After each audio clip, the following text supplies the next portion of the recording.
ప్రాథమిక సహకార సంఘం సొసైటీలో అక్రమాలు జరిగాయంటూ ఇటీవల కాలంలో మీడియాలోతో పాటు పెద్ద ఎత్తున ప్రచారాలు జరిగాయి. అంటే దీనిపై పూర్తి స్థాయిలో వివరణ ఇవ్వడానికి ఆ సింగిల్ విండో చైర్మన్ అనేక సామాజిక సేవా కార్యక్రమాల్లో పాల్గొని ఎంతోమందికి చేయూతనిచ్చి ఎంతోమంది నిలబడడానికి అవకాశం కల్పించిన ఒక మంచి వ్యక్తి అనే చెప్పాలి. ఎందుకంటే ఆయన సింగిల్ విండో చైర్మన్గా కంటే ఒక గొప్ప మానవతావాదిగా అనేక కార్యక్రమాలు నిర్వహించి ఎంతోమంది పేదలకు అండగా నిలబడ్డ చరిత్ర పాలెం సుదర్శన్ గౌడ్ గారికి ఉంది. సుదర్శన్ గౌడ్ గారు ప్రస్తుతం మన దగ్గర ఉన్నారు. అసలుకి ఈ వ్యవహారం ఏంది, దీనిపై సార్ వివరణ తీసుకునే ప్రయత్నం. సార్ మీ మీద అంటే ఈ రకమైన విమర్శలు వచ్చాయి, ఆరోపణలు వచ్చాయి సార్, మీ సొసైటీలో అక్రమాలు జరిగాయని. అది ఎంతవరకు నిజం సార్?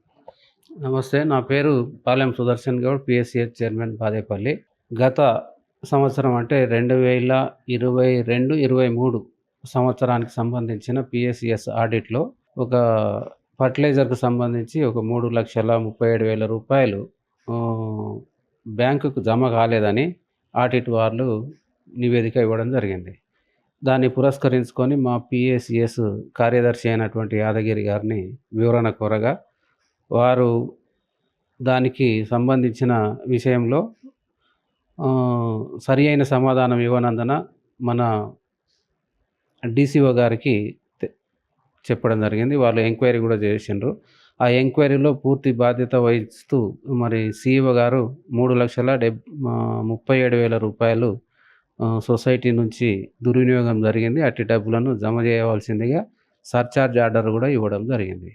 ఆ విషయంలో దాన్ని తప్పించుకోవడానికి సిఇఓ యాదగిరి గారు వివరణ ఇస్తూ కలెక్టర్ గారికి ప్లస్ డిసిఓ గారికి వివరణ ఇస్తూ ఈ సంఘంలో జరిగినటువంటి ఈ పనుల విషయంలో నేను వివరణ ఇస్తున్నా అని, ఏదైతే మేము గోడౌన్ నిర్మాణం జరిగిందో ఆ గోడౌన్ నిర్మాణంలో పూర్తి డబ్బులు మా బయట నుంచి అప్పు తెచ్చి మేము నిర్మాణం చేసిన తర్వాత తీసుకున్న డబ్బులను ఎవరికైతే అప్పు తెచ్చినామో అట్టి వ్యక్తులకు ఇచ్చినటువంటి బ్యాంక్ స్టేట్మెంట్ను కూడా జత చేయడం జరిగింది. దాన్ని చూసి పత్రికల వారు నానా విధాలుగా అంటే వాళ్ళకు తోచిన విధంగా వార్తలు రాయడం జరిగింది. అందులో ఒక పత్రికా విలేకరిపై మరి పరువు నష్టం దావా కూడా నోటీస్ ఇవ్వడం జరిగింది. అదేవిధంగా యాదగిరి గారికి కూడా ఇవ్వడం జరిగింది. ఆ యాదగిరి మా సిఇఓ గారు ఏం చేసినారంటే ఏదైతే ఈ డబ్బులు అవకతవకలు జరిగినావో వాటిని ఇతరుల మీద వేయడానికి ఒక తీర్మానాన్ని తయారు చేసిండు. మేము చేయనటువంటి సభ్యులందరం కూడా పాలకవర్గం చేయని తీర్మానంను చేసినట్టుగా రాఘవేందర్ రెడ్డి అనే వ్యక్తికి మేము ఈ ఎరువుల అమ్మకానికి పూర్తి బాధ్యతలు ఇస్తున్నాం, ఆయననే ఈ దానికి బాధ్యుడు, ఆయననే అమ్మడం కానీ జమ చేయడం కానీ ఆయనే చేస్తాడు అంటూ ఒక తీర్మానం, మేము చేయని తీర్మానం చేసినట్టుగా సిఇఓ గారు రాయడము, మినిట్స్ బుక్ను మరి డిసిఓ గారికి ఇవ్వడం జరిగింది. అట్టి విషయమై మేము చేయని తీర్మానం మీరు ఎట్లా చేసినట్టు రాసినాం, ఇది తప్పుడు కదా, దీన్ని మార్చి మేము చేయలేదని రాయమని చెప్పగా అతను ఆఫీస్ నుంచి బయటకు వెళ్ళిపోవడం, మా మీద కంప్లైంట్ చేయడం జరిగింది. నిజం ఎప్పుడైనా కానీ నిలకడగా తెలుస్తుందని మరి ఇచ్చిన రాతలు ఆయన చేసిన దాని మీద ఇప్పుడు స్థానిక ఎమ్మెల్యే అనిరుద్ రెడ్డి గారు కూడా స్పందించి కలెక్టర్ గారికి చెప్పడం జరిగింది. దీని మీద సమగ్రమైనటువంటి ఎంక్వైరీ చేసి నిజానిజాలను బయట పెట్టాలని వారికి కూడా ప్రత్యేకంగా కృతజ్ఞతలు తెలుపుతున్నాం. ఎందుకంటే నిజాయితీగా ఉన్నటువంటి మాపై బురద జల్లే ప్రయత్నం చేసినటువంటి కార్యదర్శి అనుకోండి, మరి ఒక పత్రిక మరి వాళ్ళు కూడా చూసి రాయాలి. ఎవరైతే కంప్లైంట్ దారు ఇచ్చినటువంటి సమాచారాన్ని పూర్తిగా చదివి దాన్ని అర్థం చేసుకొని దాంట్లో ఉన్న భావాన్ని ప్రజలకు తెలిపితే మంచిది. అది కాకుండా సొంతంగా తానే నేనేదో తప్పు చేసినట్లు దాన్ని ధృవీకరించినట్లు రాయడం, అటువంటివి చేయడం వల్ల మాకు పబ్లిక్లో కొద్దిగా గౌరవం మర్యాదలకు భంగం కలిగి మరి ఇతరుల మమ్మల్ని ప్రశ్నించడం, అయ్యా నీవేదో చేసినట్లున్నావు, అది చేసినావు అని తప్పుడు పని చేసినట్టుగా వారు భావించి నన్ను అడగడం, నేను వివరణ ఇవ్వడం చాలా బాధ కలిగించింది నాకు. దాని మీద వారి మీద కూడా ఇజ్జత్ దావా కేసు కూడా వేయడం జరిగింది. సరే, టోటల్ ఎపిసోడ్లో మీరు మీ పిఎస్సిఎస్ సంఘం సభ్యులకు కానీ, జడ్చర్ల నియోజకవర్గ ప్రజలకు కానీ, మీ అభిమానులకు కానీ మీరేం చెప్పాలనుకుంటారు సార్? నేను నిజాయితీగా ఉంటాను. నేను గత 30 సంవత్సరాలు ఒక కిష్టారం గ్రామానికి సర్పంచ్గా చేయడం జరిగింది. నా గ్రామ ప్రజలకు తెలుసు. మరి ఇక్కడ పిఎస్సిఎస్‌లో ఉన్నటువంటి పాలకవర్గ సభ్యులందరికీ కూడా తెలుసు. నేను ఎలాంటి తప్పు చేయను.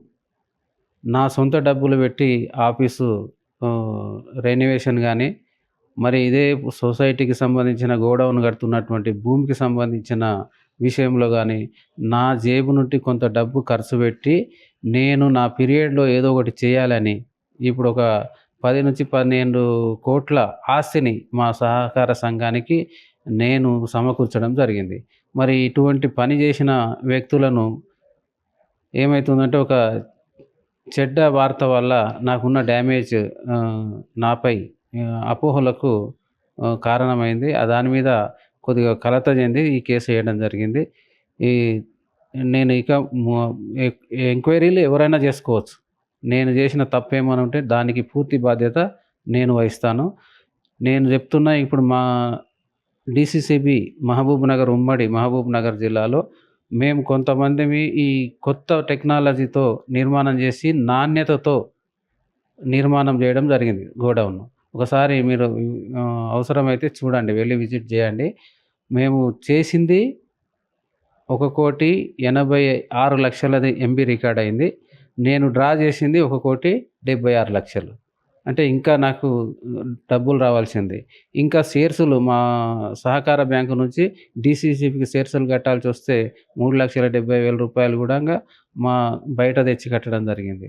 మొత్తం 10,00,000 దాకా ఇంకా నాకు ఈ సొసైటీ నుంచి రావాల్సి ఉంది. ఇంకా అది గాకుండా రికార్డ్ చేయకుండా కూడా ఎన్నో పనులు అక్కడ లెవెలింగ్ చేయడం గానీ, అవన్నీ చేయడంలో చాలా వరకు నా సొంత డబ్బులు పెట్టి చేయడం జరిగింది.